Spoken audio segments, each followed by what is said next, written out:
Madam President, it is most kind of you to have called all of us here to debate tonight what might perhaps be called the motion of the century. The motion, that is, of the 19th century.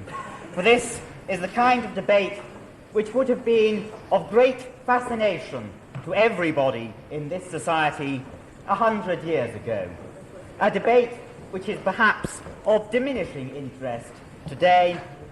Sit down. And a debate which I shall attempt to show will be of no interest at all in a couple of 100 years' time, because the opposition will long have given up trying to fight against us. T.H. Huxley is the gentleman mentioned in the notice of the debate tonight. Now, Huxley might very well find himself on the other side of the House this evening, but he nevertheless said something which I am inclined to agree with. This is that every scientific hypothesis, every great scientific innovation, begins as heresy, develops into orthodoxy, and eventually finishes as mere superstition. There are two questions that arise from this. The first one is, why should Mr. Huxley choose to express his view of the progress of science in such curiously religious language? And the second question is, which of these three stages is Darwinism in today? Now, to deal with the first point first. Sitting here tonight, I have had to look repeatedly at my order paper in order to reassure myself that we were in fact supposed to be debating the motion that I had thought we were to be debating. Because the motion that has been addressed to a large extent by the opposition would go something like this: that the theory of creation is more valid than the doctrine of evolution. And they have opposed it, with arguments that may or may not support such a view. Now, if you think I'm being unfair to the opposition tonight, let me quote one or two things that they had to say on this subject. First of all, we had the Treasurer, who made a most interesting speech in which he argued that the proposition was onto a loser here, really, because evolution was the only way of explaining how life came into existence. When asked to tell us, in fact, how did life come into existence, she responded, and I quote, "Well, we just don't know." This is an interesting form of scientific hypothesis, but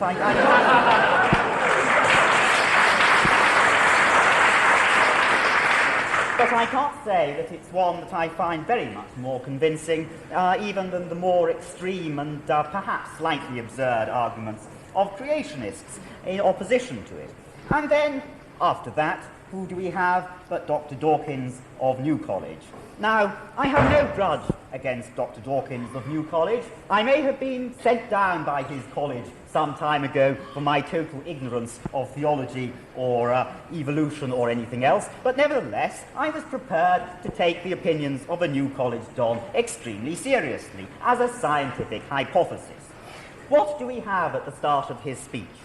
We have the professor opposite, Professor Andrews, says in his book such and such, which was expressed in the book and indeed in the professor's speech as a hypothesis that perhaps evolution was wrong and perhaps a theory of creation offered a better explanation. Dr. Dawkins, however, had an answer to this one. "As we all know," he said, "the truth is," and proceeded to tell us what the revelation he had received from his reading of evolutionary books and from his own researches was. For a scientific hypothesis to claim to account for rather a lot of the facts and to be better than another scientific hypothesis is all very well. For it to be claimed to be truth in the way that it was claimed seems perhaps a little excessive. So we seem to have a situation in which we are expected to put forward a scientific theory while they confront us with a doctrine.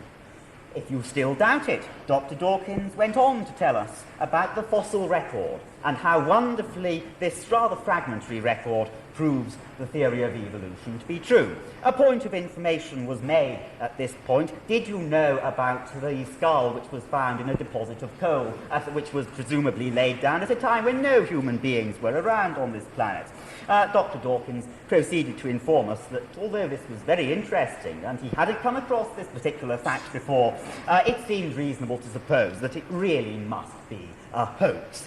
Now, to argue that when your opponent brings forward a piece of evidence against you, that piece of evidence can't really be true because it doesn't fit the theory, and therefore, and since there was another one which was proved to be a hoax, therefore this one must be a hoax too, seems to me to be a rather dogmatic and a rather unreasonable and a rather lacking willingness to listen attitude, rather than an attitude of a scientist attempting to demonstrate that a hypothesis fits the facts. To move on to my second point, which was the stage that Darwinism is in now. Let us make an analogy. Some couple of thousand years ago, there was a very interesting, extremely scientific and reasonable theory about how it was that the planets went round the Earth in such a curious motion. Now, it was well known, of course, that the Earth was the centre of things and that everything outside must go round it. So what we had to do, given that known fact, was explain why the planets had funny motions. So what we got was a series of concentric spheres with other little spheres stuck on them, and the planets all whizzing round in a very orderly but rather confusing way. And this was taken as a very good way of explaining the motion of the planets. And in fact, it explained the observed motion of the planets pretty well. What was wrong with it?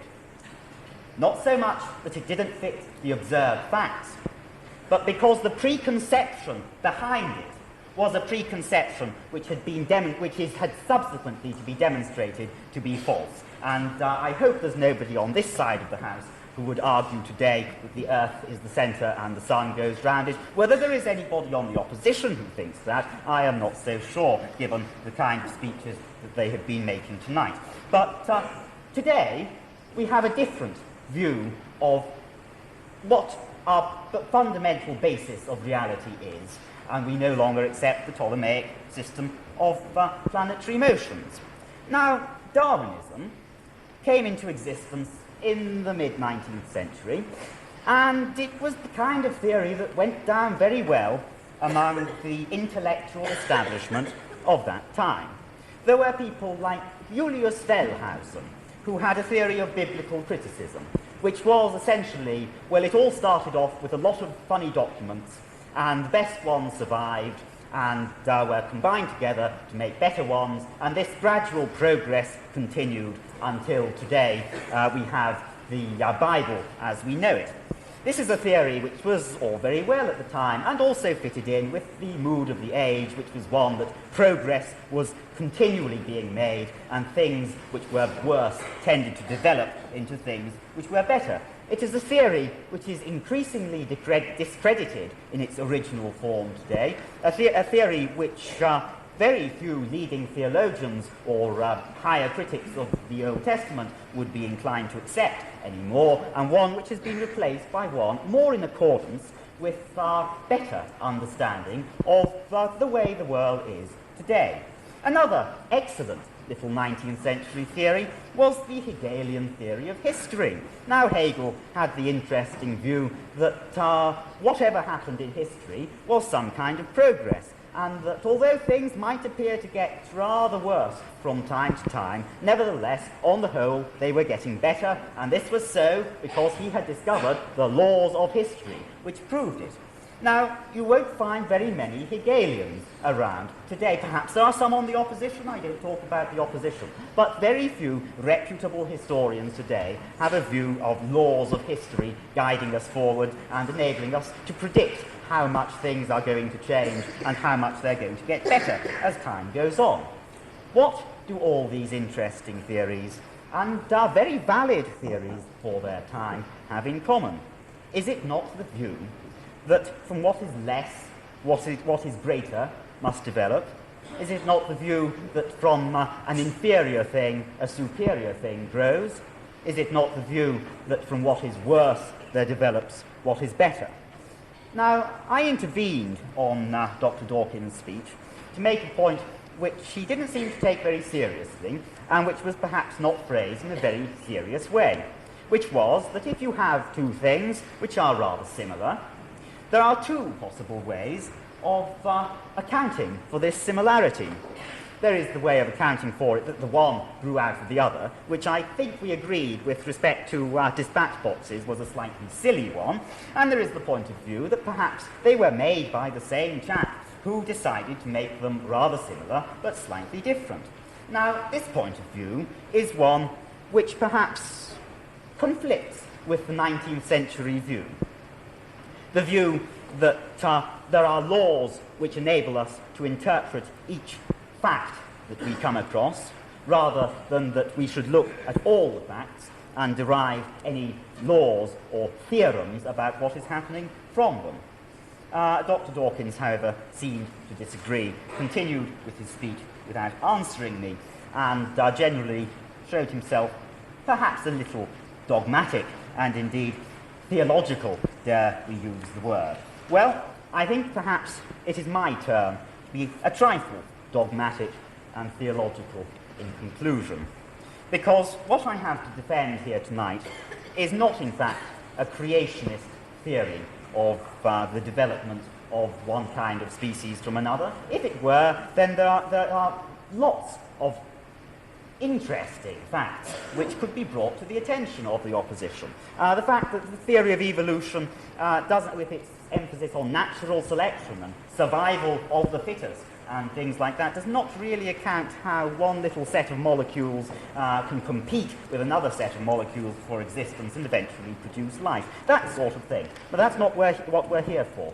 We're here to prove the superior validity of a religious doctrine over a scientific theory. And I purposely put it in such general terms as those. We are not in the business of explaining how the world works. We are in the business of explaining what it is that we, as human beings, are supposed to make of it now that we're here, and how we are supposed to live our lives within it. Doctrine of creation perhaps doesn't seem very relevant to that in itself. Yet the doctrine of creation is part of a whole theological system. It is the natural prerequisite of the doctrine of redemption. Its natural mirror image. Creation in 6 days, redemption in 3 days. It fits together rather nicely. And if you believe in the latter, you might find even the alternative dogmatic system we have heard from the opposition does not persuade you very strongly that you should give up the doctrine of creation. I trust, I have a time card, I'm sorry, sir. I trust that there will be no Christian tonight who would give up his doctrine, whether of creation or not, for the sake of a theory which is perhaps on the way out even today. Whether or not those who are not Christians will be persuaded to vote with us tonight or not, I cannot say. For if it took God 6 days to create the world, it would take me more than my 6 minutes to prove to you that he did so. I shall finish with a little set of verses by C.S. Lewis, which I think some of you may have heard before and others may find interesting. They go as follows. Lead us, evolution, lead us, up the future's endless stair. Chop us, change us, prod us, weed us, for stagnation is despair. Groping, guessing, yet progressing, lead us, nobody knows where. I beg